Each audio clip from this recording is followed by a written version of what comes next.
it's Jasmine. Thank you so much for tuning in to another episode of GGTV. Today, we're talking about mentors. I absolutely love pouring into the next generation of leaders, training and developing other people into their calling and their purpose. This is something very near and dear to my heart. And so I'm very excited to share a couple of things with you about that today. I know that the word or the title mentor can be extremely scary for people. It adds this pressure of raising someone up. It feels weighty and heavy to have the responsibility to develop and train someone else to go on and be successful and carry on all the things that they're called to do. I used to feel a lot of pressure by that title, even though I was already acting in that capacity for a lot of people, just without the title. But as soon as the title comes in, people feel that they've got to completely switch up, completely change what they were doing before, add on programs, add on weekly meetings, add on all these different things, and now be extremely involved and engaged and intertwined in somebody's life because they've called you a mentor. But that's not the case. Release the pressure that you feel to be the perfect mentor. There is no perfect mentor. There is no perfect leadership coach or anything like that. It's because nobody's perfect. We are all still human. We're all just at different phases of our journeys. Your mentee is not expecting you to be perfect. They're not expecting you to have all the answers. What they are expecting is for you as a mentor to train and develop them in the area that you are specialized in. And I don't mean certificates and degrees and all of those accomplishments and things. When I say the area that you are specializing in, I just mean your God-given area, your God-given lane where the Lord has given you wisdom to share about that. That is the area where you'll excel as a mentor. Because I'm not good at math, I'm not mentoring anybody that's in the engineering field, okay? I can mentor you in the realm of the spirit and disciple you, even though you may have a different field you're in. I can disciple anyone. You don't have to be a lawyer for me to disciple you or for me to mentor you, right? But if someone is trying to be mentored in the area of their field or their expertise, they're going to go to someone who has a grace to lead, to pour out, to develop, to train in that area. And so I'm going to share a few things with you about being a mentor. One, I've kind of already said this one, but release the pressure to feel perfect, right? Release that. Your mentee does not expect you to be perfect. And if they do expect you to be perfect, that's where number 2 comes in. You need to establish standards and set expectations. From the minute someone says, I want you to mentor me, I don't immediately say yes to anyone. But what I do say is, oh, thank you. That's so sweet, because I am very honored by that. You could choose anybody. But when someone comes to me and says, can you mentor me? My very next step is, oh, thank you so much. I'm so honored. Let's meet up and chat more about this, right? Because I want to be sure that you're not just looking at the influence, the impact, the platform, the fruit of my life and saying, oh, I want that. Give it to me. But I want to make sure that we are a good fit. And as a mentor, you have got to not be so flattered by people coming to you that you will accept anybody and anything that comes in. Because what happens is, if you are flattered by how someone sees you or their applause for you or their compliments of you, and you accept the position of a mentor, and then they say that what they're wanting to be mentored in, you have no knowledge or wisdom or grace for, now you are causing damage and harm because you are going to have pride that's coming in to tell you you got to stay a mentor, even though you have no idea what to do with them. So don't immediately say yes. Being a mentor is a big decision. It is a big deal. It is someone coming in and trusting you to be an advisor, a consultant, a counselor, a trainer for them, right? And so don't just accept this role lightly. You want to be able to sit with the person who's asking you to be a mentor and establish expectations and set some standards for what is this about. So I always set a meeting first. Let's meet up for coffee, lunch, come by the house, whatever. When we meet up, I'm going to ask you, what do you need right now? What is it you're looking for in mentorship? I'm going to ask you, in what areas do you feel like you need to grow in? And what is your purpose? Why did you come to me? What is it about me that makes you feel like I can mentor you? These are questions you need to ask. These are questions that you need answers to, because that will determine in which direction our mentorship relationship goes. The mentor-mentee relationship will go in a pathway based on what you tell me you need. So if you need help finding your voice as a leader, our sessions are going to be a lot different versus you telling me that you want to grow in your spiritual gifts of intercession or prophecy or whatever. And then versus you telling me that you want to pursue a pathway of law school. My strategy and my approach are going to be different based on what you tell me you need. Do you need help in the legal field? Are you trying to go to law school? Are you trying to do family law? Sure, let's talk about that. And now when opportunities come up that involve that realm that I know I'm mentoring you in, now I can throw your name in. Hey, I'm going to this networking event for family lawyers. You should come, right? But if I don't know what you're looking for, and I don't know what this relationship is defined as, and I don't know what you're looking to grow in, when opportunities come up that could really serve you, I won't even know to mention your name. Because as far as I know, we're just meeting up, chatting, and I'm giving you advice. No. Mentorship is a lot more than just giving advice. I am counseling you in the area that you need to grow in. I am acting as a consultant for you in an area that you're trying to mature in. I'm training you, right?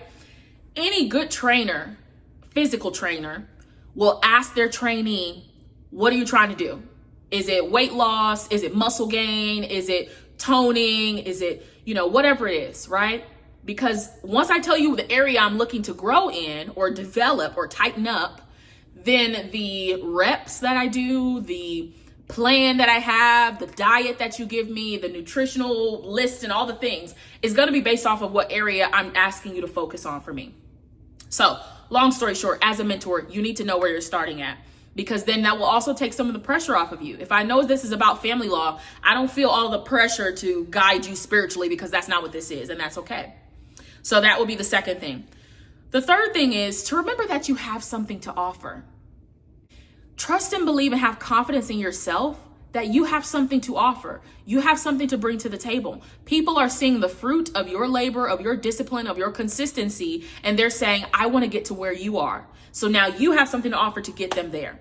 So do not fear about, I'm not qualified, I don't have, no. They came to you because you have something to offer. Do not overextend yourself and do not overpromise. You don't have to show up for every single thing. You don't have to call every single day. You don't have to go out to lunch every single week, right? That's going to be a very difficult routine to maintain, especially if you're working full time and mentoring people outside of your job, right? I don't have time to go to lunch every week. I don't have time to have FaceTime calls that are an hour long every single week because I'm working. I got a husband. I got a puppy at home. He's not a puppy, he's 4, but he'll always be my puppy. I got life. I've got a campus ministry I'm running with my husband. I've got other things going on.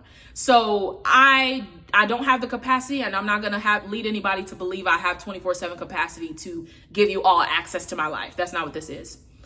It's okay to set boundaries and tell people you don't have capacity, or to tell people you can't do it right now. So don't overextend yourself and don't overpromise. Don't start off the relationship saying, yeah, so we're going to meet up twice a week, every week. We're going to have phone calls, this and that. I'm going to give you homework every single time. We're going to have activities, and here's the program and all.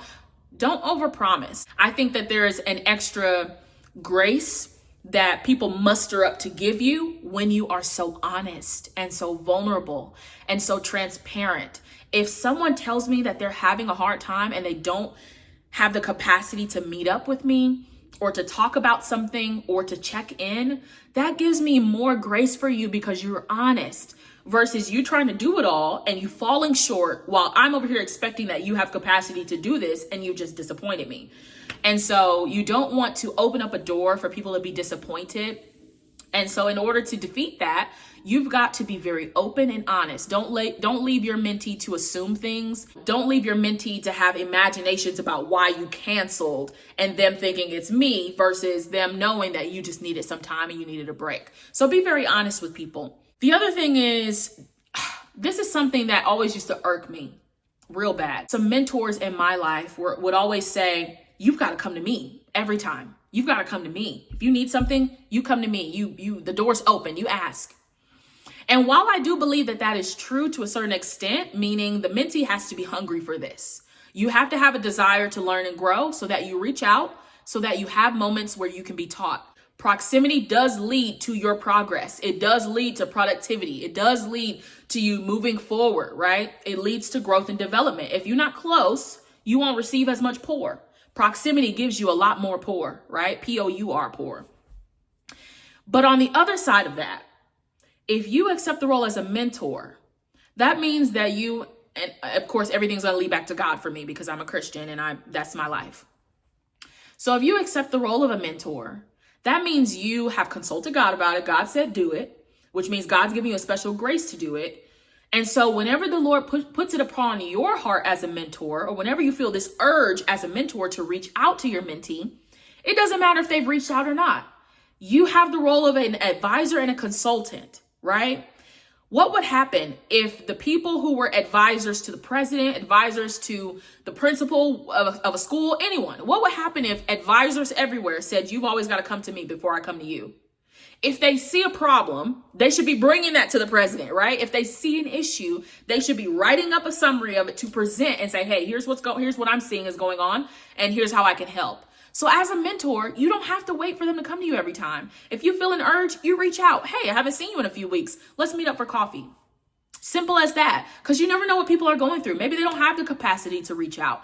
And so please, let's all throw away this mindset that says mentees always have to reach out to you. That says spiritual kids always have to reach out to you. People you're discipling always have to reach out to you. Let's throw that in the trash, okay? Because it creates this, I'm higher than you. You petition me, you come up to me, and all these things. And that's disgusting. We don't want to do that.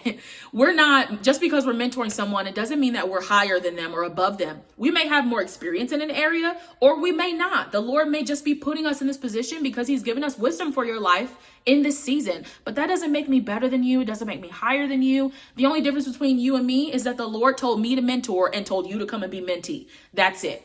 That's it. That's all. I have learned so much from the people I've mentored. I have been corrected. I've been rebuked. I've been taught. I have been ministered to by those who I have been mentors to, by those who I've been a spiritual mom to, by those who I've been discipling. It goes both ways. It goes both ways, right? And so please do not feel that you are higher than them. Don't feel like you got to compete with them. Don't succumb or subscribe to this pressure that says mentors have to be way better than mentees, that mentors have to always be 50 steps ahead of their mentees. No, you don't. If a mentee ever surpassed me in making content and in preaching the gospel, traveling, starting a business, being a greater lawyer than I am, whatever, that is a huge compliment to the seeds that the Lord allowed me to sow in your life. And I'm here for it. I'm here to be on the sidelines. I'm here to cheer you on. I don't care. Like, go do all the things, right? And we should just be grateful that the Lord allowed us to be a part of their story, a part of their origin story. Pour as much as they have the capacity to receive. Do not overwhelm them. I know us mentors have a lot to give. We have a lot of love. We have a lot of wisdom. We have a lot of all the things. But sometimes you will get mentees who come in and they just don't have the capacity to sit that long, to reach out, to focus. They don't have the capacity to receive all that you have to pour out. And that's okay. Some people just aren't in that season of their lives, and they're not ready. And so that doesn't mean that you just overload them with everything you possibly can because this is what I have to give and I'm going to give it. No. Bite-sized pieces are still just as powerful. Also, last thing, don't imitate other mentors. Don't feel like you've got to do what you see all these other mentors are doing, what you see all these other mentee programs are doing. They're meeting up, they're having group sessions, they've got homework and worksheets, and that's great. Mentorship programs are amazing. Those 6-week, 8-week, 12-week, whatever the Lord gives them to do is because they have an audience that needs that, and that's okay. But if the Lord has not given you that to do, don't feel like you've got to go and imitate and mimic what you've seen. Because the people who are asking you to mentor them, they are coming specifically for you. If they wanted to go to sister or brother so-and-so because they've got a mentorship program, they would have done that. But the Lord pressed it upon their heart to come and ask you to mentor them. And so you don't be anybody else but you. You have a lot to offer. You have a lot of wisdom that the Lord is giving you. Surrender to the Lord and allow him to work through you to get the people what they need. It's not you. It is Jesus that they need.